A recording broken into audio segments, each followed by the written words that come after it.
Everyone. We have Cathleen Elle in the house, and we're very excited. Kathleen, I met through a mutual friend, and she is an incredible person. She has a remarkable story.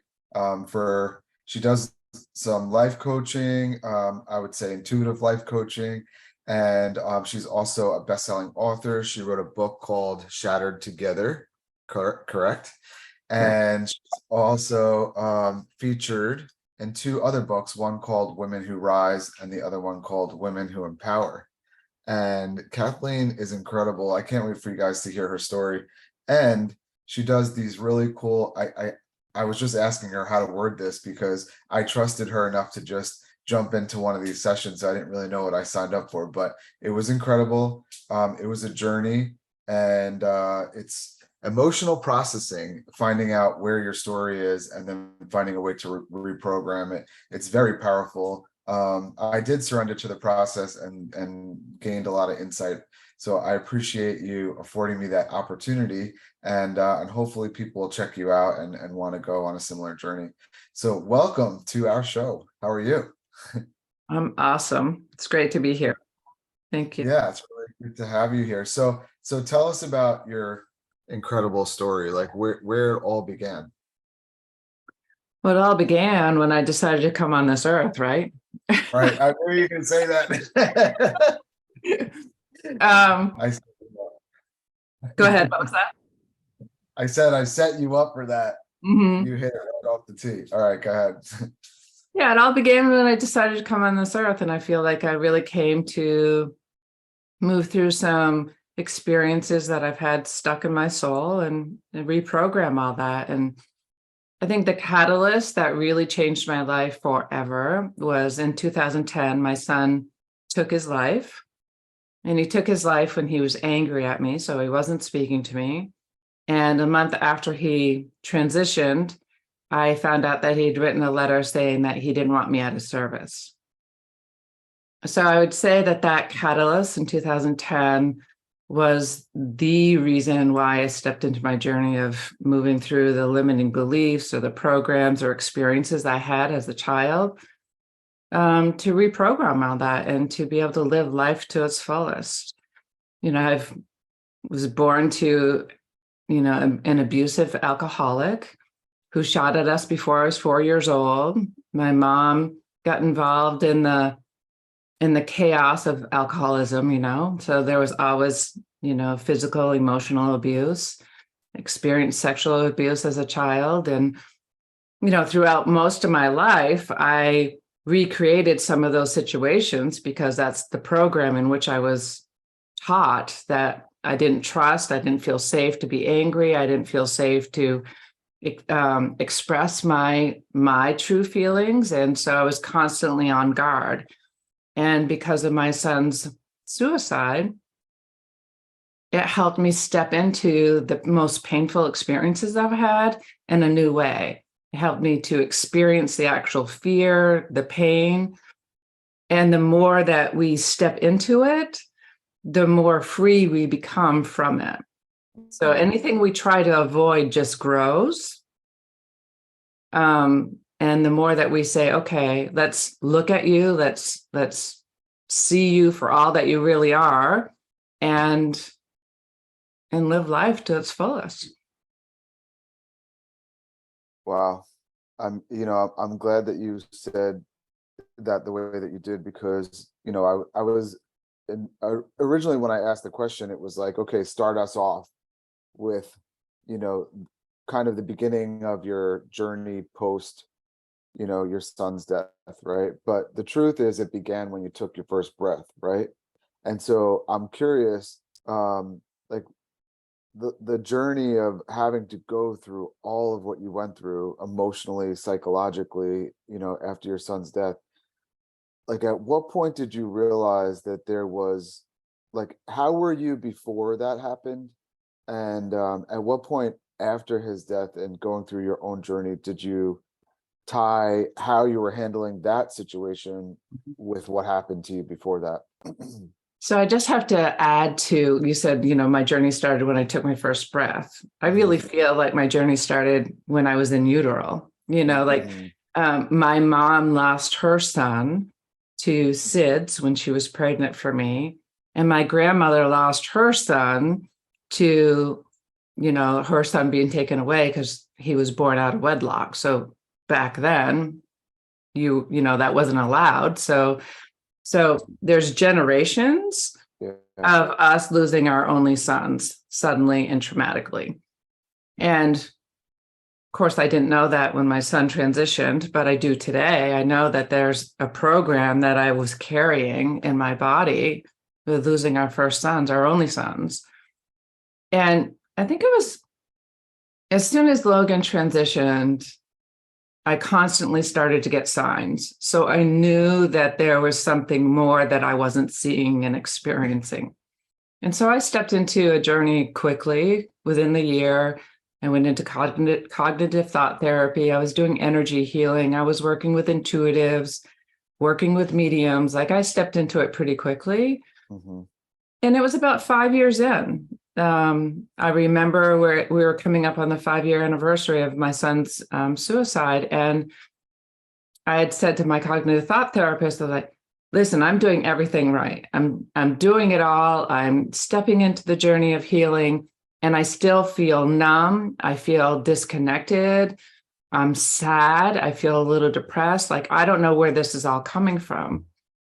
So it was then that we did this little quiz of some sort. And I was dealing with post-traumatic stress, not from my son's suicide, because I was dealing with that grief.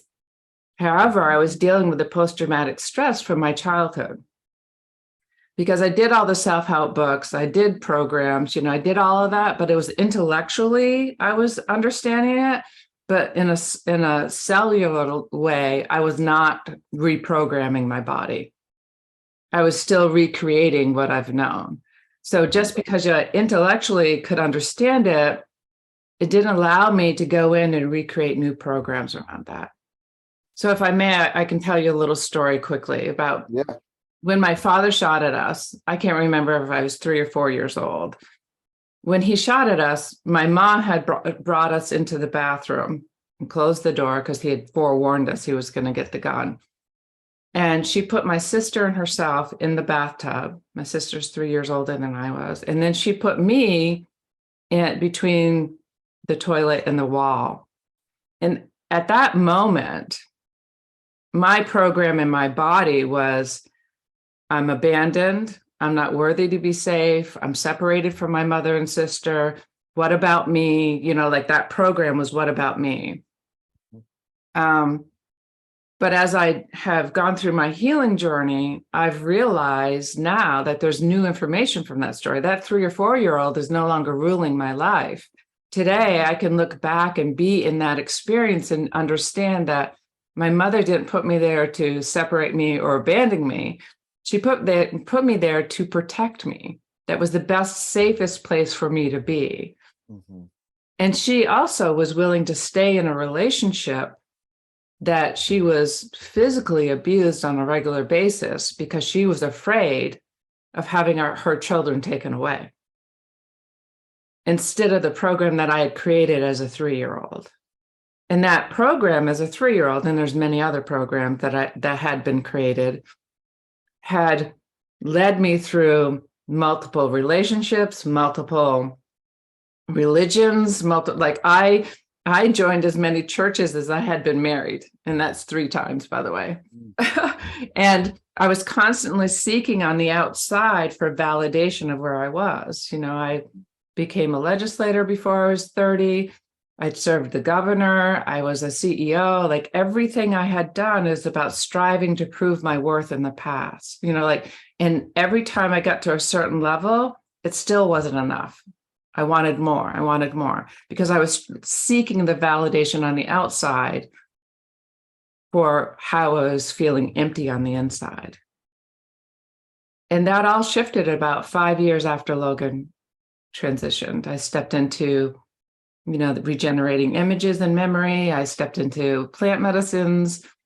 I had done pretty much everything there is to do, but now I know that it was a cellular program that I get to clear. No, it's basically we're in this illusion, right? And we can create the illusion the way we want. If we choose to live or pull the catalyst along with us, we continue to recreate the catalyst versus the healing of it, the Mm, teachings from it. recreate the catalyst. Wow. Can you like dive a little bit deeper with that? Because that resonates with me. So when we're constantly trying to fix or excavate the problem, the challenges, Mhm. the excavation and the fixing of that carries that forward. So the feelings in which, oh, there's something wrong. So I'm just going to bring it maybe back to, grief and parents who've lost children. If you've lost a child, there's usually blame, shame, self-judgment. There's like, you are the cause of it. You could have prevented it. And when you're constantly trying to fix what already has occurred, you're living in that in that painful situation, and you're creating more of that. So you create that painful experience over and over and over again, whether it's other relationships or your other children. You're creating that instead of being like, okay, so this experience was very painful, and there is a process. You can't just jump in it and say, oh, okay, it's all fixed. Nothing needs to be fixed. If we see things as an experience and growth, opportunities to free ourselves from limiting beliefs or programs or habits that we've created from our experiences, we can be curious about what our future self is versus being in the pain of it. Wow. I'll jump in. Mhm. No, I Yes. mean, yeah. First of all, you are you went through, I would say, miracle, right? Or just to see how deeply humanity has that wound Mhm. of suffering, of shame, of many, many things, right? And you, as you said, your soul chose to experience it, which is remarkable, because this, even for soul, I think, to incarnate in this circumstances takes lots of courage to come and experience it, as soul knows where it comes, right? So it was your choice even before entering yourself, your Kathleen, right? Yeah. How you call it on planet Earth, yourself. It's just incredible how how our human bodies are programmed instinctually to keep the environment where they survived, even that environment is really, really rough and really hard to be in. But, or as you said, or human instincts, they know only way how to survive, and they recreate the same thing over and over again. Even from the side, it feels like, how come, right? Mhm. It's just insane how we recreate the same things for ourselves, same sufferings, same experiences throughout generations. Like this is incredible, and I'm admiring you that you came to break that pattern within this generation, that your soul choose to come, take it, and recreate. And you are the one who is from evolution came to revolution. Mhm. You are revolutionary for this, I call it horizontal synchronicity, where you put that, like, stop, Yeah. let's clear some things out here. So thank you for what you are doing. Mhm. Thank you for taking this experience. Thank It's you. incredible, and coming on this podcast, and and showing your perspective, because like for me, everyone is like, I see myself in everyone. Yeah. It's so beautiful that you like that I can live it through you, and me, we together doing it. We are making this human world a better place. It's beautiful. Yeah, thank you, Agris. And as you see me and you and me, I see you and me, it's like, and Mark and me as well. And every experience I go through, just last week, I had an experience where someone was really attacking me, and it's happened several times, this particular person. And in the past, I've been like, okay, that's really his stuff. I'm not going to attach to it. I'm not going to get involved in it. And then last week, it happened in a public forum, and I just had this soul response of like, I'm not being silenced. Like there was an attempt to silence the minority opinion. I'm just going to use it as that. And I spoke up, and pretty firmly. And the way I spoke up, I ended up leaving the Zoom meeting pretty, like as soon as I spoke up and they continued to talk over me, I ended up just getting out of the Zoom meeting after I spoke my truth. And then I felt myself beating myself up for reacting the way I reacted. And I created this story in my head that I lost my stuff. I'm just going to say, and I created this story that I was just completely inappropriate, and that's not how I live. I live consciously. And I just went into that whole mind game of beating myself up.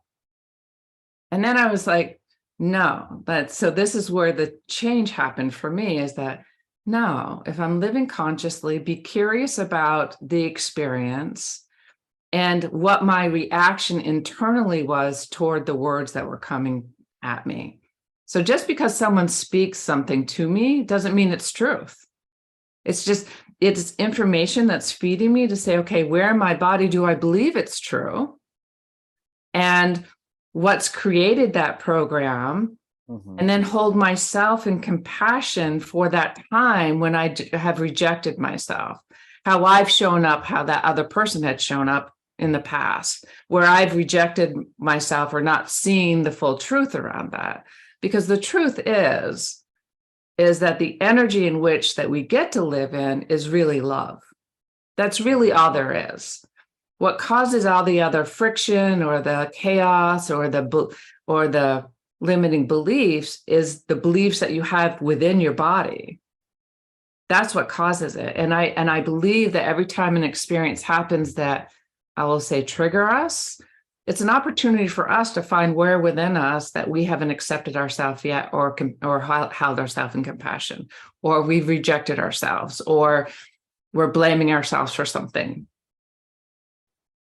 And I was able to be, by the time I got done my whole process and many journeys involved internally, I finally have been able to come to the place where I'm like, wow, how he feels is how he feels. It's how I want to show up or how I want to receive it. And thank you so much for being the gift to me. Help me find where inside that I've rejected myself.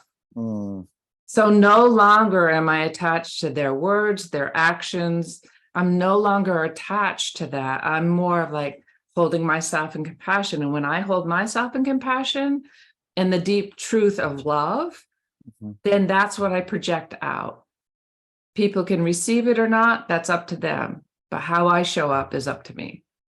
So it's not about allowing people to walk all over you. It's more about, thank you for helping me find that. Let me see what's true or not true, and then work through whatever is on the inside versus projecting on the outside or holding hate or resentment for someone else. Because as you said, Agris, you are me, I am you.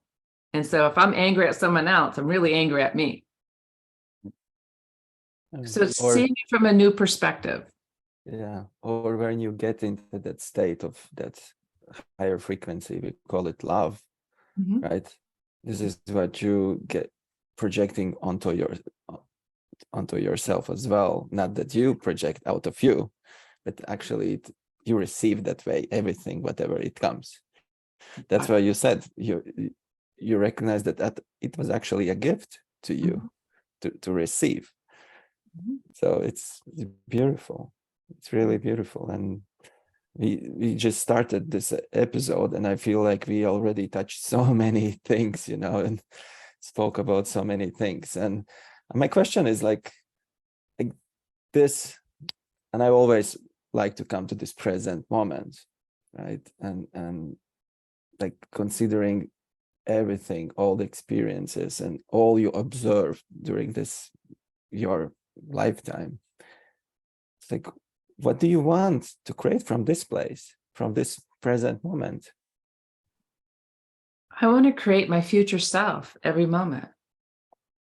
I want to live from the possibilities of joy and love and playfulness and abundance and curiosity and showing up as the light that I am versus showing up in different places of being insecure or questioning of someone else's motives. It doesn't matter what someone else's motives are.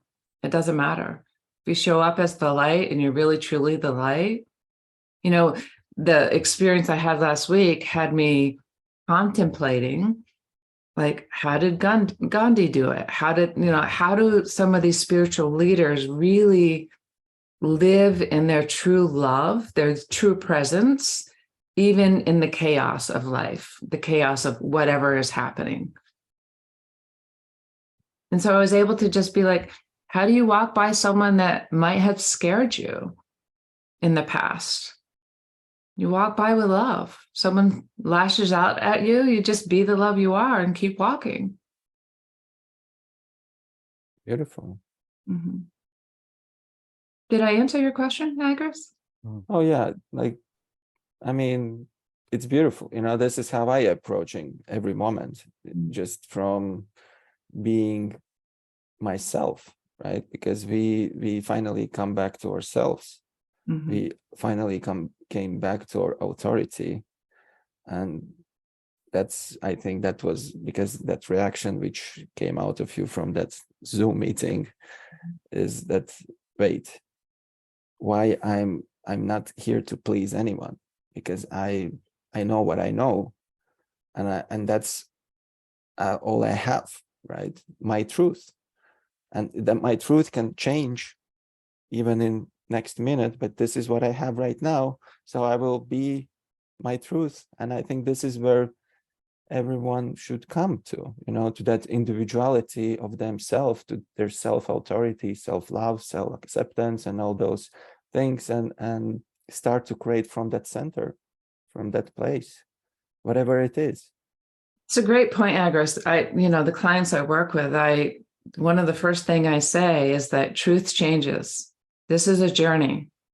And if you're willing to step into the journey fully, it's a journey. And every experience we have is an opportunity to set our soul free more and more and more, to be more connected to the truth of who we are, which is source. This is source. I mean, it's the perfect podcast where this is source, like we are source. And the more that we allow whatever's flowing our way, and we allow it and just play in it and be curious about it, the more free our soul becomes to be the source that we are within a human package. And that's a balance. Sometimes it can be challenging, but it's really about how we step into it and how willing we are to see it as an experience and an opportunity to set ourselves free more and more and more on this journey. Yeah, I'm super grateful for your willingness to be vulnerable and honest and bring that story into the conversation, because I think there is, and Agris and I talk about this a lot, there's like, it's almost like you reach a certain state. So you had your life experience, your trauma, right? And then you, through your path, I'll call it your spiritual path, but you could call it a lot of different things. But through your spiritual path, you find a healing, and that you could say that you raise your vibrational frequency, you're at a different level of awareness, right? You see things differently, different perspective, different level of consciousness. There's a million different ways to say it. But then we get to that point, and then we automatically, especially if we've looked at other spiritual leaders, right? Like, because you mentioned Gandhi and, other spiritual leaders like that, we start to connect their characteristics in terms of like their behavioral traits with that, we connect those things to a spiritual leader, and we don't realize that there was a path they took to get there. Right. And so I think that you can get confused in thinking, oh, now I'm this enlightened spiritual person. I've healed from my stuff. So when somebody pisses me off in a Zoom meeting, I just sit back and I just breathe and I just allow them to just, do their thing. And what are we doing in that process? We're just repressing. We're just repressing because I think that we are whole beings, right? And so part of that is there's different aspects of us, and part of you is a courageous person that needs to stand up for yourself and speak your truth, even when it changes, right? Your current truth, right? Like right now. And so you not standing up and giving yourself that opportunity to do that is denying and repressing that part of you, just so that you can try to match what you think maybe a good spiritual leader would be, right? But I think that I'm so glad that you brought this up, because I've been through the same thing myself. And sometimes you do have to stand up and speak your truth. And even when that, and I try to tell this to my kids all the time, you might hurt some people's feelings along the way. And that's not spiritual, right? That's Right. Life is spiritual. And this is part of life. This is part of how to navigate life, being in the human body. So I'm glad that you brought this into the conversation, because I think I definitely went through that, and I'm not sure if Agris can speak to it as well, but just like reaching that certain level of awareness, and now all of a sudden thinking like, oh, now I have to be floating around the room with a white robe on, Yeah, exactly. No. And I love that you brought that up, that, you can speak. I think it's when we live consciously, we're quick to judge ourselves but we're not quick to judge others. We're like, we all believe that people are on this path, and whatever path they're on.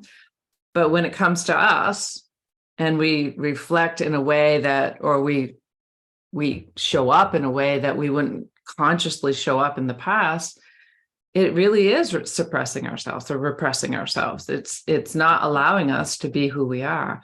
Now, and again, I could have showed up in a different way, as I don't project that onto anyone else. I could have easily spoken my truth in a much more compassionate way. I could have been like, okay, I'm going to ask for a timeout. We've agreed that we weren't going to attack people personally. We may not agree with certain things. I could have addressed it in a different way. And yet there was still trauma stuck in my body of, when someone is attacking me in the past, I would have been like curled up in the corner, like, okay, I got to fix this. I got to make this all better.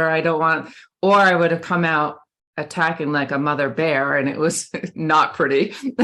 I mean, it was the extremes either side. This time I had a little bit of that in there, because I just became reactive, and it was kind of like the feather that broke the camel's back. Yeah, as I went back and listened to it, I'm like, no, you were just firm. I was firm. So the story I created about myself in my head was different than going back and watching or listening to the actual piece of the recording that I wanted to experience from the actual experience versus what the story was that I created in my head. So I could go back in and be like, okay, what about this is uncomfortable? Yeah. Amazing. And part of that story, and again, this is Source. This is a podcast that's a little probably beyond what some people, but part of the story was, as I did a journey, I was in a past life with this guy that I hadn't ended the vow. I hadn't ended the cord, the connection there, that this guy in a past life was abusive. And this is, again, my journey, so you can believe it or not. It's just what happened for me. It's one of the things that happened for me, where I went in and I was like, oh, interesting. He was abusive with me, but when I spoke up, when he started to be abusive with our children, he literally, grabbed me by the neck and then stabbed me in the back, like with a knife, and stabbed me in the back. And I had felt that stab in my back in the meeting. Like I'd felt that in the meeting, but I didn't know what that was. But as I went back and did that little journey, I was able to recreate that experience with taking the soul's knowledge and holding compassion and leaving the pain behind, just letting go of the pain by experiencing it and allowing it and seeing it from a new perspective, and be able to end the vows that we had and said, like, it's complete. There's no need for this any longer. So it's not just experiences in this lifetime. Oftentimes, the experiences that we have here, it's either from our earlier childhood, or it's from a past life, or it's a past life and ancestors. Like there's all kinds of dynamics here, right? It's sacred geometry. It's all connected. So nothing really is in the past or in the future. It is now, like it's all happening right now. So we get to create what's happening. Yeah. I mean, I think I mentioned this on some previous podcast episode, that past and future exist only because of present moment, right? Exactly. It's just, that's the only way how we can access it. Mm-hmm. And it's our choice how we recreate it from this moment. Mm-hmm. Usually when I meet with my friends, or I meet with some new friends, and when we get in this conversation about our lives, how we got this job, or how we find each other, like there's other second part of themselves, and usually my question is like, now don't tell me like chronology of how, I went to the bank, then I bump into you. As I usually, what I'm drawing out of my friends is like, tell emotionally how it felt. That's what I am actually looking for, like, because everyone can tell the story from different perspectives, everyone see things differently, but what did you feel? Mm-hmm. What that's what we take out of those moments. So how do we feel it? And there is this magic.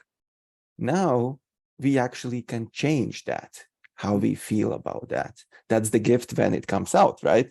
Like you said, at that moment you were like furious, but then later you start to recreate the situation and you're like, oh, that's the gift. And actually you took that moment out of that circumstance as a love and gift. So actually emotionally you fulfilled yourself. That's how I see those things. That's where we change those past moments.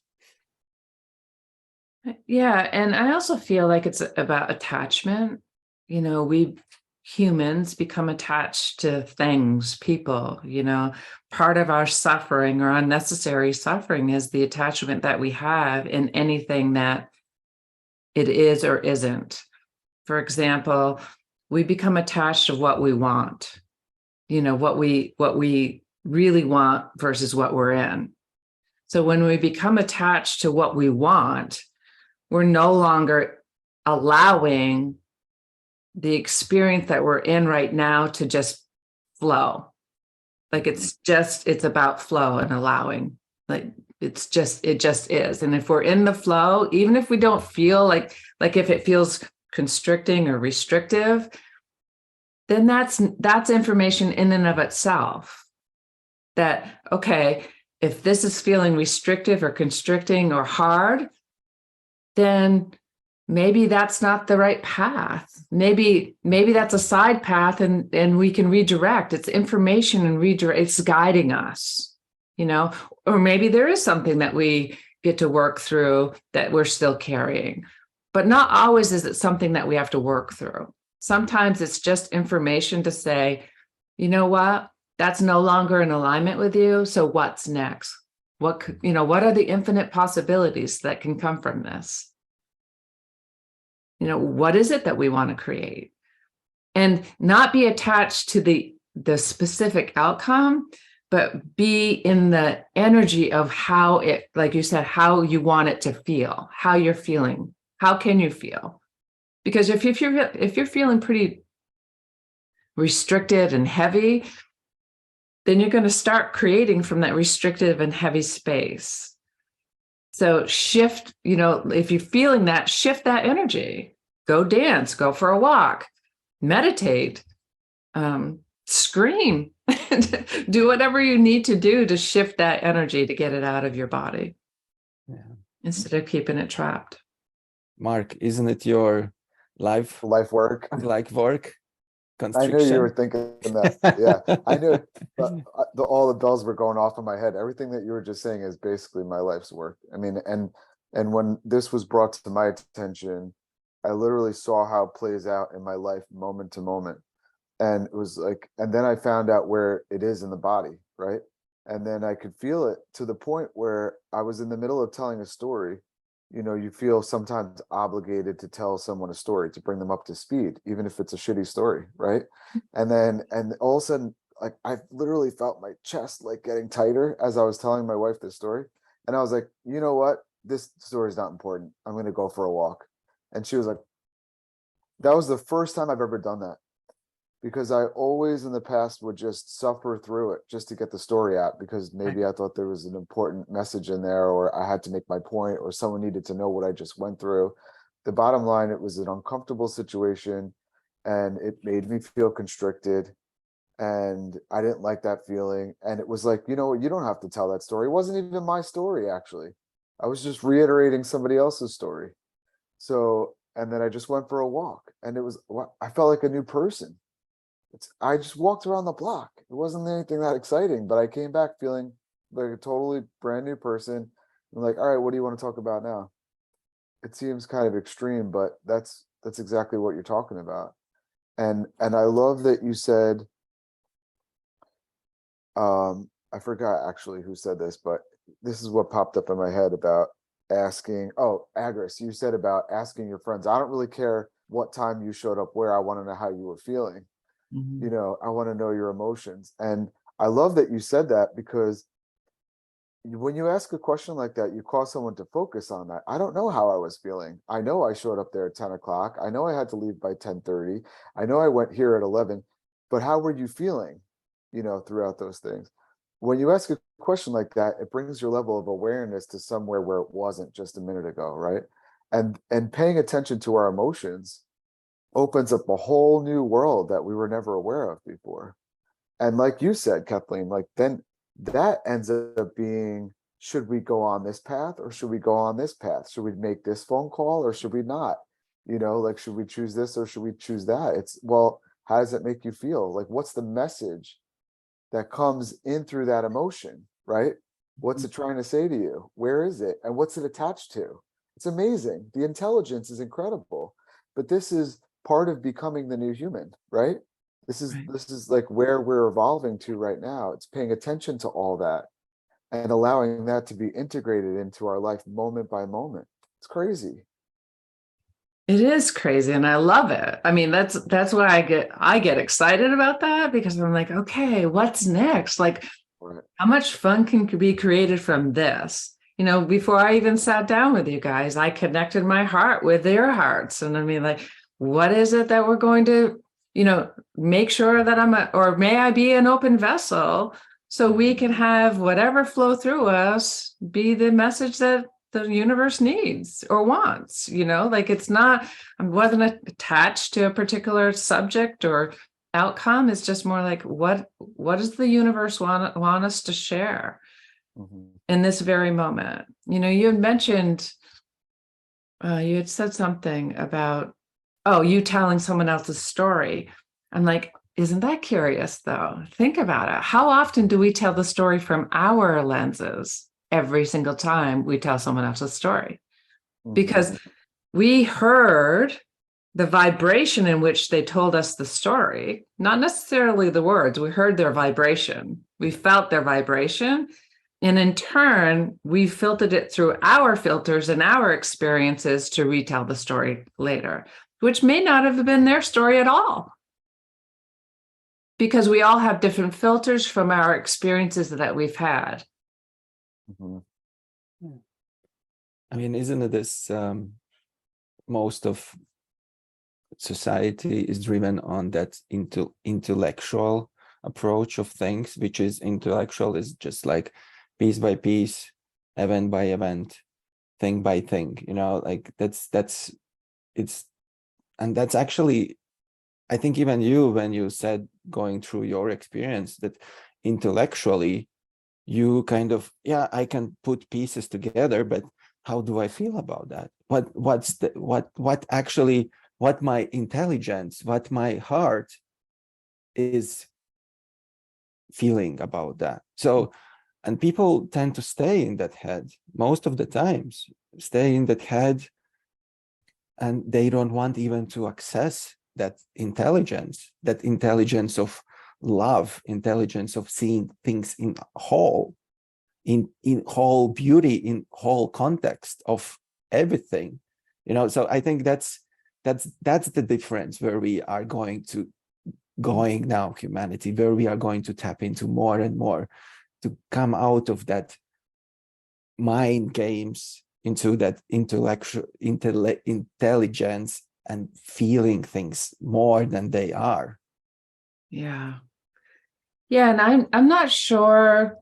I mean, I'm not in their heads, so who knows? But I'm not sure if it's that people just don't want to, or they're fearful of what comes up. Mhm. You know, as I was going through my experience and all the other, you know, people that I work with who have lost children, their fear, or my fear, was if I step into that pain, I'm never going to get out of it. It's going to be too painful to sit in. You know, I deserve to be in this pain, that I don't deserve to live a happy life. I mean, there's all kinds of stories that people wrap around the experiences they're in. So sometimes I think it is they don't want to, it's too hard. Sometimes I feel like it's really fear of experiencing it because they're going to get caught in it. You know, how many times have people said, you know, if I start crying, I'm never going to stop. I mean, people say that. It's simply not true. I don't know of anybody who started crying and still is crying today, you know, like a year ago to be still crying today. It's not happening. Right. Yet there is like this program, the fear is what's keeping them from stepping into it. Right. And that fear is based on beliefs, right? Like our conditioning and programming from, like you said, childhood and even before that. But that's it. I mean, you know, it's interesting when you were talking before about your story about your confrontation in the Zoom meeting. I was thinking that one of the things that you said after you were processing what just happened was like, oh, did I lose my cool? Like, was that not okay? And I think even the idea that you thought that tells me that somebody told you that. Exactly. Because if nobody ever told you that and you didn't adopt that as a belief, that you would have been like, ha, I put him where he deserved. You know what I mean? But the fact that you went to, oh boy, I could come off as this, you know, where I should have done it like this. The only reason you're thinking any of those things is because someone told you this is how you're supposed to behave, Kathleen. You sit there, you do this, blah, blah, blah, you know, and then that becomes a belief and you accept that. And then and that's the reason why you don't show up and speak your mind in most, you know, but as you go through the healing process, like that you put your clients through, and I'm sure you put yourself through as well, you start to heal those parts of you. You start to rewrite those beliefs. You start to integrate those parts of you back into your life. And that causes you to now stand up and speak your truth and, you know, behave in a certain way. And I know that it all comes down to beliefs. I just know that it is, you know, that it's why we do what we do. Yeah, I don't think it was just told to me. It was also demonstrated. You know, as a kid, my childhood was a safe space. with the physical and emotional abuse that was occurring. That program there was, if I got angry and spoke my truth, the reaction of that would be causing even more pain, Right. physical and emotional pain. So the Right. program was to be quiet, or come out fighting like a crazy woman, which I've done both. Uh-huh. And it's all good, but I've done both. Yeah. And I like it better to be in the space of just being curious about what's the feeling. What's Mhm. the feeling happening inside me? And, my life work has been being the voice for people who feel like they didn't have a voice. And that was from my childhood experience. Again, the gift that I got from all that I experienced as a child is that I do have a voice and that you can speak, and that just because you've experienced something doesn't mean that has to be the way life is. We get to choose how we want to show up in life. We get to choose.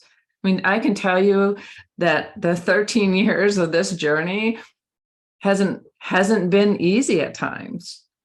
But I can also say, and I can also say, not but, and I can also say that my life is 1,000,000 times more at peace than it's ever been.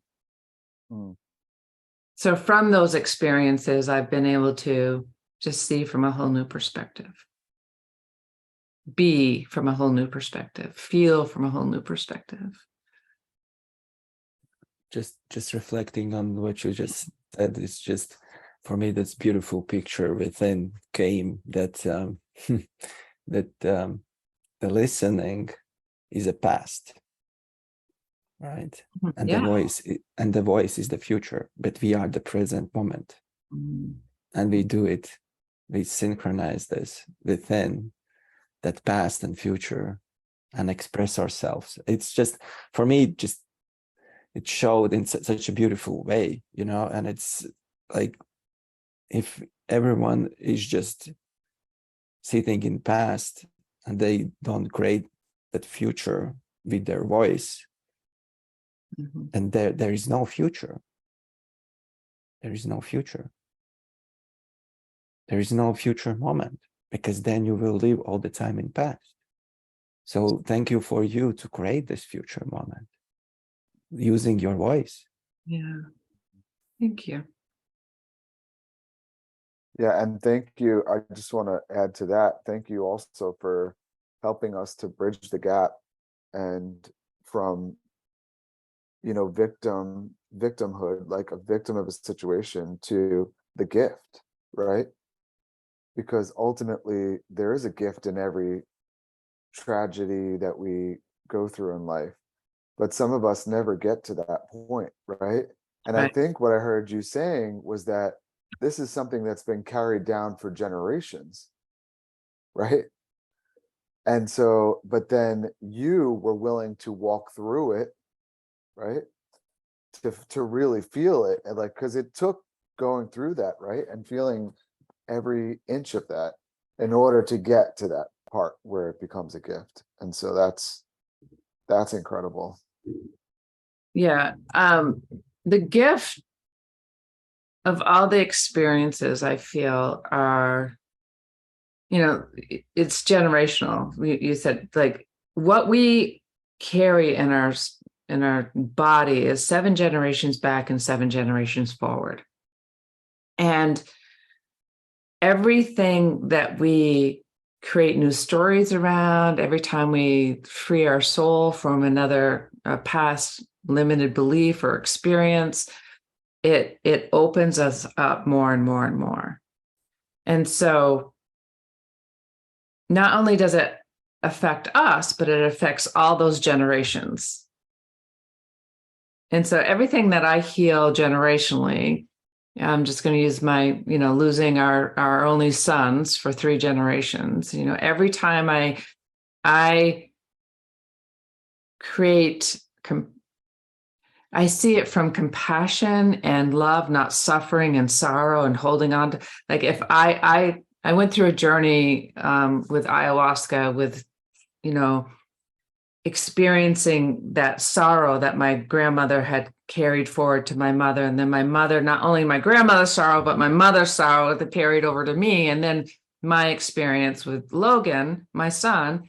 And now I have a daughter that my daughter would have carried on that, or could have carried on, maybe not, because she has her own process that she gets to work through too. But I ended up breaking that cycle from seeing it, experiencing it, allowing it, and holding compassion for all of that. I had that experience in that ayahuasca journey that ended the pain of the soul's wisdom and allowed me to embody the soul's wisdom.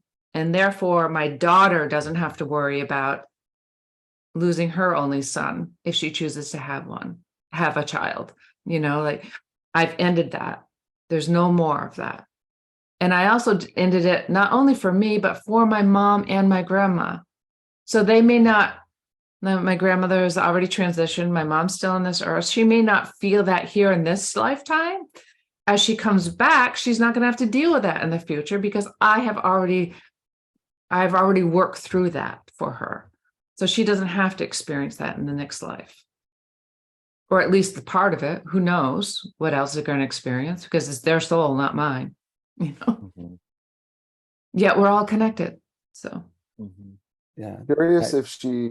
Oh, sorry, Agnes, I'll let you speak. No, first. I mean, I'm just see your soul as that ultimate healer of generation. Of generations. I think that's what your soul is. And obviously, if we would meet now as two souls, I would say, like, hey, amazing, amazing. You saved another generation. You heal it. So that's who we are. We are the healers of ourselves, And there's, I watched sometimes those TV shows where those extra sensitive, or how you call it, people who have those abilities, to feel, and they usually say, oh, there is a put it on that on your generations. They're put it. I don't know in English because I'm Latvian, obviously, but there is just like, we have to take it off, and they come in like they want to facilitate it for you, and they take that spell off on you, and like, oh, look, there is the beautiful example how we are taking ownership of this everything and how we heal ourselves. And I think for me, this is extremely important that you said that. Yeah, I love that you brought that up, Agnes, because we don't heal anybody else. And is there really anything to heal? Like, really, it's a deeper question. Is there really anything to heal? Or is it that just becoming aware of it, holding ourselves in love and compassion, going back to whatever it is and just seeing it from a new perspective? Is that all it needs to do? It's like for your soul's wisdom to just let go of the reins of the pain. Like, you're really just like letting it go.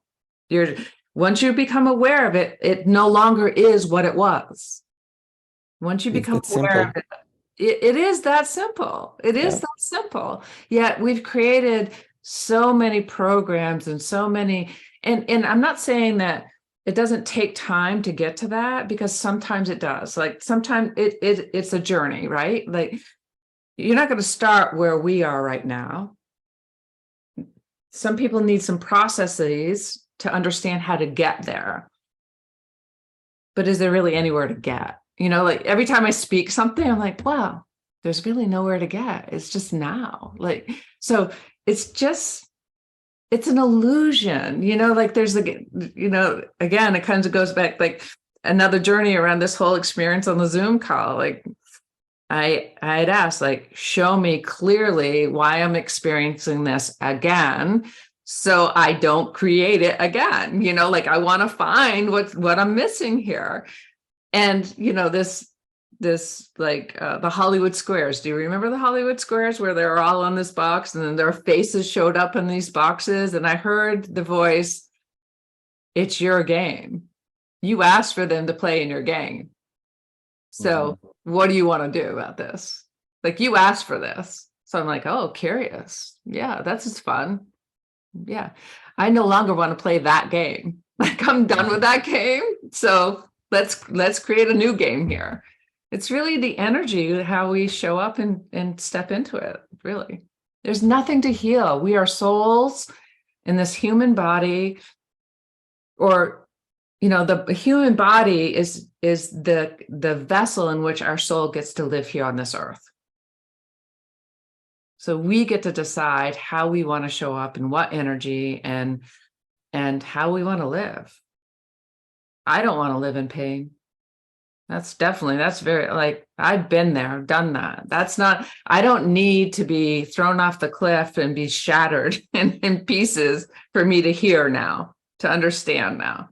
You know, it took me 40 plus years to get to that space of how to do that, with a lot of experiences that caused a lot of pain and a lot of trauma. Yet again, that's just the definition that I'm putting on it. Doesn't have to be. But is there trauma anymore? Because basically, that's what sometimes I'm sorry, Mark, that I'm just so wondering about everything as well, you know. Where it's like, if we don't have that trauma anymore, do we even associate with that anymore? Like, sometimes I feel that people want to play the game. Mm-hmm. So they are associated with the trauma, but do we even associate ourselves anymore, or we just bring it as an example anymore because people need examples? I see them as experiences versus trauma now. Now, okay. Again, you know, when you're sexually abused 18 months by your birth father's father, I mean, that feels pretty traumatic, you know, or when or when my son dies, or, you know, like when your kid dies in the way that mine did he really die? First of all, no, because the soul still exists. You know, the energy still exists, whether it's a soul in a human form or not, who knows, but it is the energy. But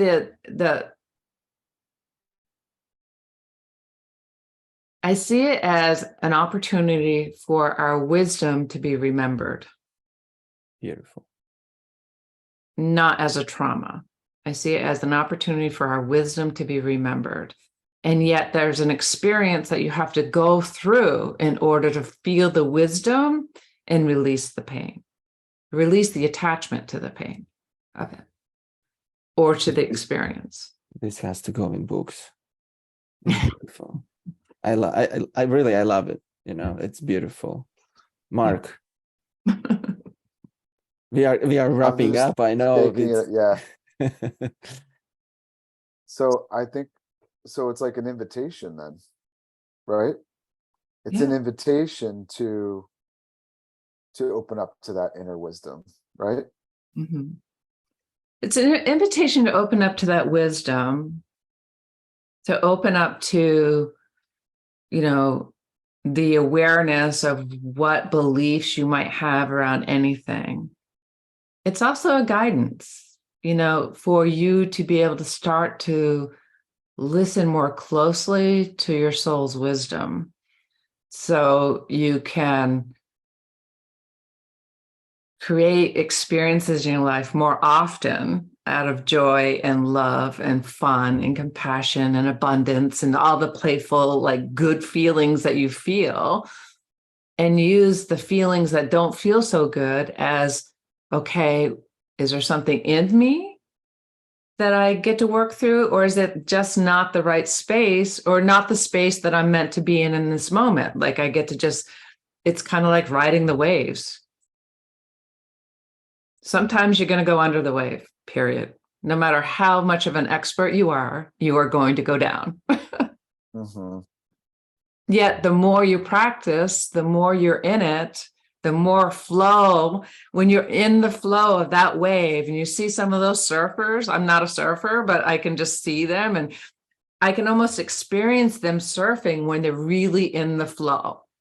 Right. And That's a when they're good, not is when they go down. right. But that's a really good analogy because that's, to me, that's acceptance. You know, like when we go out there, our goal is never to not go down. Our goal is to catch as many as we can. And we know that we accept the fact that we're going to get knocked around a bit. That's all part of it. But the goal is like, how many times can I get up today? It's Oh, not how many times can I not fall down? You know what I mean? Like there's the difference there. So it's a great analogy. yeah. I mean, I said that on a minute by minute basis when Logan took his life. He was like, I don't want to get up anymore. I didn't want to get up. I was like, I've had enough of this life of pain. Like, I'm done. What kept me on this earth really was my daughter. I was in that space about 3 months after Logan's transition where I just wanted to die. I did not want to be on this earth. I'd had it and I just didn't want to. But that message came through. There was a message that I just stopped crying. And I was just like, I heard, if this happened in your life, you're meant to do something with it. Now go do it. It's up to you how you want to react to this or respond to it. Wow. And that alone was a journey, right? Because I didn't just step into it to work through my pain. I stepped into it to prevent others from having to experience that pain. So suicide prevention, awareness, signs, like how do you prevent it? These are some of the signs to look for. And there's still a place for that, but now I'm not in it from the pain point. I'm in it from, hey, my soul has some wisdom that I want to share with you. Like if I was given this information, then I'm meant to share it with someone somehow. So I'm going to do that with you, wherever I'm called to. Yeah. And you're sharing it from the love, not from that place of victim or suffering. So it's two different messages, and I received that. Thank you.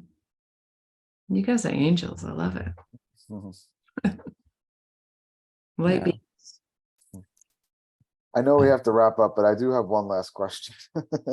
Let's do the last All one. right. All right. The last question I have is because I feel like a lot of people get to this point, Kathleen, where they get out of that really heavy mud, right? And they get the soul's wisdom. Okay, this is what I came here to do.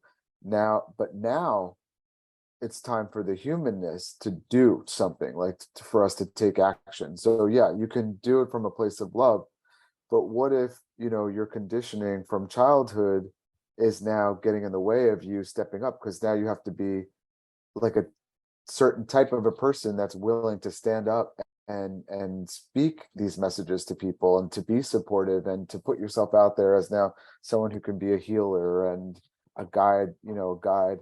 So was that part of your healing journey, was like, you had to kind of rewrite all that stuff from the past so that you could show up as a new person, in order to, because I feel like I've seen people get to that point, and then they're like, ugh, but I feel stuck. Like I know what I'm supposed to do, but I can't get myself to do it. So like, how did you get to that point where you just were like, okay, I'm not going to feel bad for myself anymore. I'm not going to allow myself to be smothered in grief anymore. I'm going to transform that into something where I can be of service to humanity. That's a great question, Mark. And I think where we all get caught up as humans is that we think that we're here for one purpose. And that purpose is the job that we do. Mm-hmm. It's the job in which that we earn money from, that we have clients with. And my question back to the listeners and to you is more of, what if your purpose has nothing to do with what you do for a living? What if your purpose is to just be the light that you are in every moment of every day, no matter where you are? Because when we're living in that light, then the way that we can be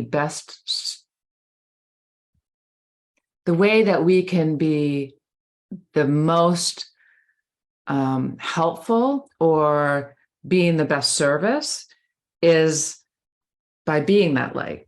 And that way will come to us to be able to have the biggest impact that we're meant to have. So I don't care if you're a janitor, or if you're cleaning rooms, if you're homeless on the street, or you're multi-billionaire, or you're running your own company, or you're an independent. It doesn't matter. It doesn't matter how you're being of service. It's about being the light in everything that we're in. And when we're not, hold yourself in compassion, because it is a journey. So I'm not brushing over your question at all, Mark. I think you answered it. I felt it. Yeah, we get caught in that, oh, if this is my purpose, then I need to go put a label on it that I'm a grief specialist for parents. That I'm a grief alchemist, that I serve leaders who have lost children, or I think it's just another label of as a parent, or as a spouse, or as a CEO, or it's just another label. It's just human language. Yeah. Don't place a limits on you. Right. I love that, Chris. Thank you so much. Thank you for this. The 1 hour and even more flight like disappeared. Yeah. In this present moment. And thank you so much for being here, bringing that light, shining that light through you. And I see how you shine that light onto yourself, so you can actually share with that light what you have. So thank you so much. Yeah, thank you for having me. And I really appreciate both of you for having this podcast and sharing your lights too. To be continued. Mm-hmm.